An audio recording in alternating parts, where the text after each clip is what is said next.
Yo, what's up? Welcome back. Welcome if you're new. My name is Mark, and today we're back with another episode of Go For It Nakamura-Kun. This is episode 11, and where we last left off at the end of last episode, we got to meet the mangaka for Nakamura's favorite manga, which was Lovable Lunches. And I just have to say, off rip, the mangaka that we met last episode, peak. Great character. I love him already. I hope we see him again in some form. And this episode, I am excited to talk about, but as always, you can check out the Patreon down below for the reaction. The link will take you directly to it. It'll also be in the comments down below. And if you go over to the Patreon, I have lowered the tiers for both my exclusive tier and my main chosen ones tier. So check it out there, check out the reaction, and come back here for the review. But with that said, as always, hit that like button, subscribe, and ding that notification bell. Hype the video in the YouTube mobile app, and just do everything that you always do. And of course, Patreon down below. As I said, you also get a shout out if you join the Patreon. So yeah, with that said, if you're new here, strap in. If you've been here before, you know what to do. Grab your snacks, grab your drinks, grab your notebooks, because I took a lot of notes, and let's talk about the episode. So, this episode is all about Christmas and magic and holiday cheer. Supposed to be, at least. To start out with, Nakamura's at the mall. I'm guessing it's a mall. And he's doing Christmas shopping for Hirose. He's trying to find the best present for him. And I was wondering what he was going to get him at first, because Nakamura might... Unironically, Nakamura does seem like someone who'd pick out good presents for someone. And I was curious as to what he's gonna pick out. Turns out he's gonna be going for a what is it called? Limited edition Aquapets shirt, because it came out with like a new album, and it's like limited edition. And he's like, and we know from last episode or episode before that Hirose is like very into the whole Aquapets thing, and like I'm happy for him. And we also know that that Nakamura has to compete with Kochan. That's what I wrote down, because I don't remember his actual full name, so I just wrote down how he was introduced, Kochan. And unfortunately, they have a whole little scuffle about when they reach the shirt. Nakamura gets there first. Let's just keep this clear. Nakamura gets to the shirt first, but then Kochan's like, "Yo, I saw this first. It's mine." And they start scuffling over it, and if there's only one left, obviously, because they can't both get the shirt. But also, if they did both get the shirt, I wrote down at some point that if they both got the shirt, because the average person might be like, "Yo, why can't they just both get the shirt for him?" I wrote down to actually respond to that. The reason is because it's limited edition. I feel like personally that it would not hit the same for Hirose, or anyone really that gave him the shirts, because he has multiple of them. It's supposed to be limited edition. It's one shirt. That's like the whole thing. That's all happy, and that'll make him happy and all that. But they have a whole scuffle about it. They argue back and forth like they did before, with like a battle of, "Oh, but not Hirose did this. No, he said this." And this whole time, I'm feeling bad for the cashier, bro. He's just there, chilling, and he has to watch these two high schoolers. Yeah, they're both high schoolers. He has to watch these two high schoolers fight over a t-shirt. Oh, my throat hurts because I've been talking a lot today, man. Anyways, then it's unfortunately, while they were fighting, someone else grabbed it, and so now they have to race to find another one, because there's another one on the third floor, I think. And they race, and it's a race, all right. I will say, I am at least glad that the mall gets a free comedy show. I guess that's what they get at the end of the day. They're getting a free show, which is kind of funny to me. And let's see, next page. I took a lot of notes, so I gotta swap pages. They are racing to get the shirt in our store, and only one can win. And we have a little scene with Kochan, and first Nakamura, he takes the stairs, the escalator, but unfortunately the escalator is a lot slower because people are on it. It's packed. It's a mall. What do you expect? Kochan takes the elevator and says, "Haste makes waste," and he's right. But unfortunately, then with him, we get a very creepy ranger scene, man. It's creepy. I didn't like it at all. Rangers are not supposed to be creepy, I don't think. But this was creepy. And yeah, yeah, yeah. And they eventually arrive at the next one, at this one. But unfortunately, they have to, they're too late again. And they both talk about how they want to see, they all go about like specific activities that they want to see Hirose in. I summarized it as they both just want to see Hirose exist in the show. That's all they want to do at this point, is just exist. And now they have to race to a shop on the second floor because they took too long bickering. Luckily, however, there's a interference, so to speak, in that a lost child, a poor kid, is lost, and then Nakamura almost continues going past him, but he changes his mind. He goes to help the kid. Unfortunately, he makes the kid cry because he doesn't quite know how to smile, I don't think. At least not in a non-threatening way, I guess. The kid almost cries. Nakamura also starts crying, wondering what to do. But then Kochan's like, "Yo, I'll come in and save the day." And he's great with the kid. He gets the kid to calm down, talks to the kid, has a pleasant smile. Like, he does everything right. And so, the poor kid looks so sad. I feel bad for the kid, bro. The kid's already lost his parent, mom, dad, whatever. And now, some high schooler, some older kid comes over to you. Well, and then he starts to look scary. Like, and then you gotta deal with another guy coming over and be like, he's nice, but like, why couldn't he come over first, sort of thing. Like, I feel bad for the kid, man. But they saved the day. And something I didn't know is that there are lost children's centers. I don't go to the mall that often, so I don't know if that's a thing like in Japan specifically, or if that's like a thing globally. I don't go to the mall often. I haven't been to a mall in like 5, 6, 7 years, give or take, maybe more. But I don't remember ever hearing about a lost children's center. Cool, I guess. But before they return the kid, Nakamura is like he's a nice guy. He gives the kid a candy cane that a Santa Claus guy gave him. And the kid smiles and he's happy, and it was a sweet scene, man. Honestly, this kid, I'm happy the kid ends up he finds his mother, obviously. And I'm happy the kid like found his mother. He's happy now. He waves back there with the candy cane. It's so adorable, man. And they're both satisfied with themselves, but unfortunately, they were too late for the shirt. And then Kochan's just like, "Oh well," essentially is what he says. Doesn't actually say that, but like, yeah. Then he says he's going to go find a different present because there's a better one probably.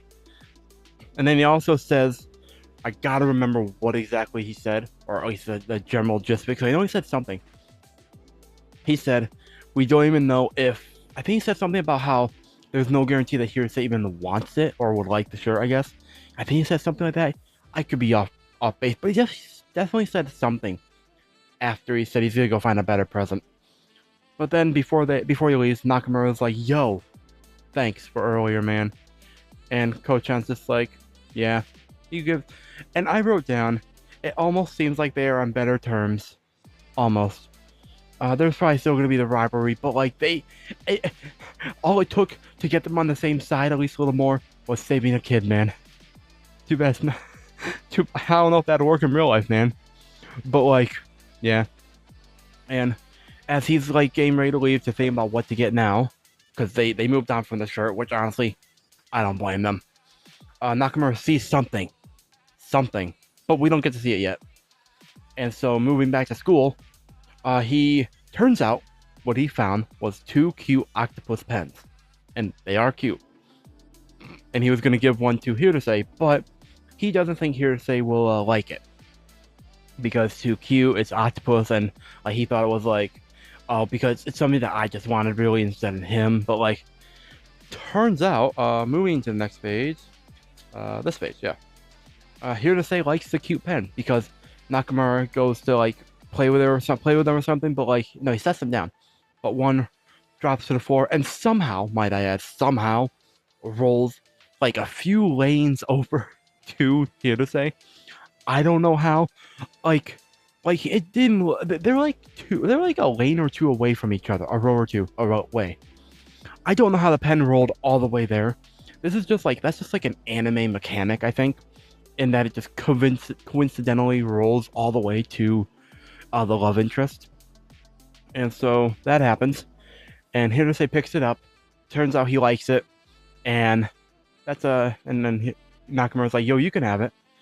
And Hirose's like, thanks, I'll take it. And he loves it because it's cute. And it's just adorable scene, man. I love it, man, so much. It was nice, man. And then when it comes to the shirt, Nakamura sees Hirose wearing the shirt. And I swear, the first thought I had, and I might have mentioned this in the reaction, but my first thought was, oh, did Kochan actually find it and give it to him? No. Hirose just pre-ordered it. And, like, Nakamura was like, oh, that was close, man. Which, yeah, that was close, man. I mean, I'm glad Hirose still got the shirt that he wanted. It's just, I feel like it would have hit differently if it was from Nakamura, obviously. But, like, moving on to the next half of the episode, we move on to like a haircut half of the episode. And unfortunately for Nakamura, he wanted to trim his bangs a little bit. Unfortunately, his sister comes barging into the bathroom and pushes him. And he snips off quite a bit. Like, I'm guessing like from like right here to right here, give or take of hair. Give or take. Like, damn, man. Poor guy. And so now, he has to go find a barbershop and all that.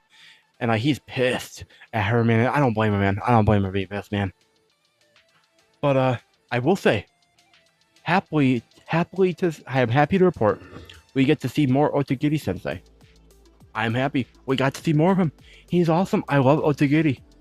Like I'm glad we got to see him again. We get to see him going about his day, and it's basically just Nakamura going to a hair salon and Otogiri Sensei going to a barbershop.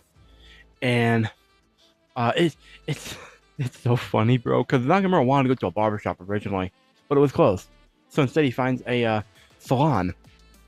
And the salons, it's welcoming, open, they're nice, they have complimentary gifts and stuff, and they get them all set up, and they have a shampoo place and all that.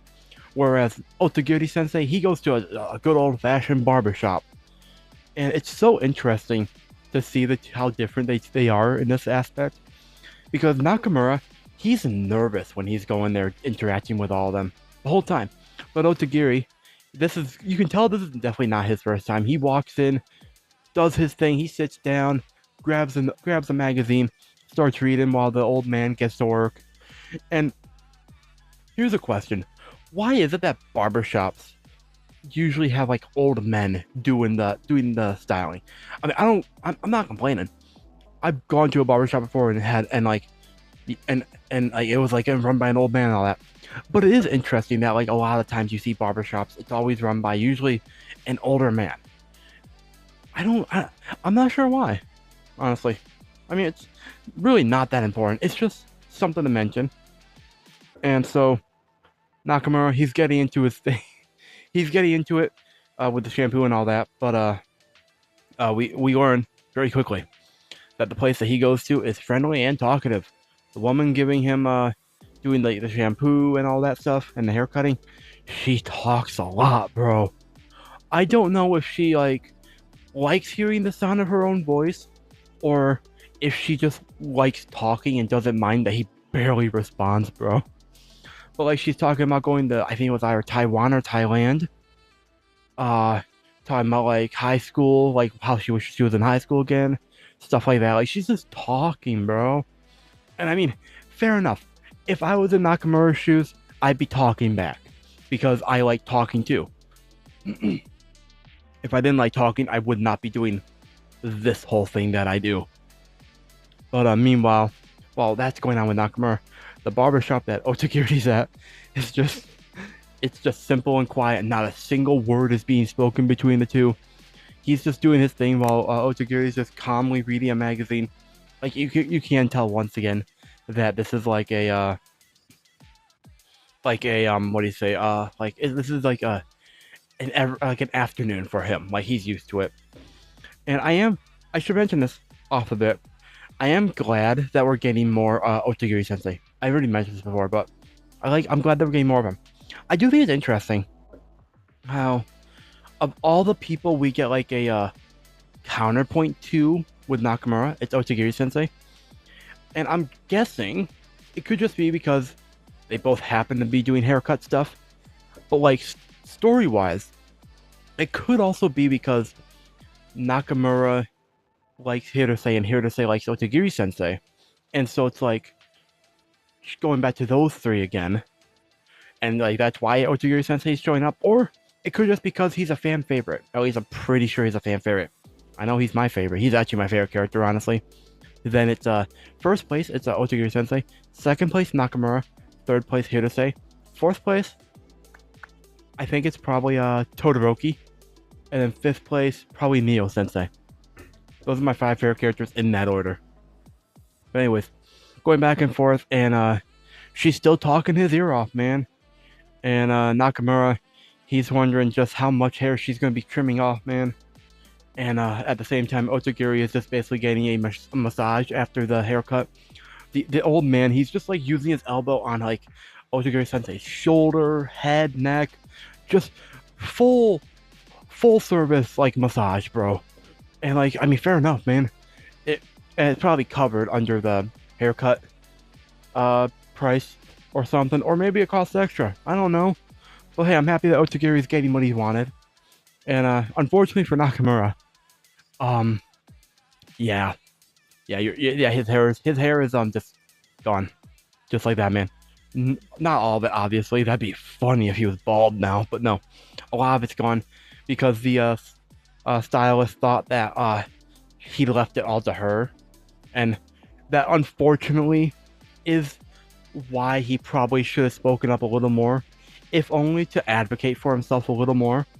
But at the same time, she probably could have asked more questions to be like more specific instead of just going along with it. But like, both sides probably could have done a little bit more to like for communication purposes. But like, funny enough, we don't get to see much of Nakamura's new do yet. I think that's gonna be a next episode thing. Meanwhile, at least Otagiri got what he wanted. I wrote that down. And what page are we on?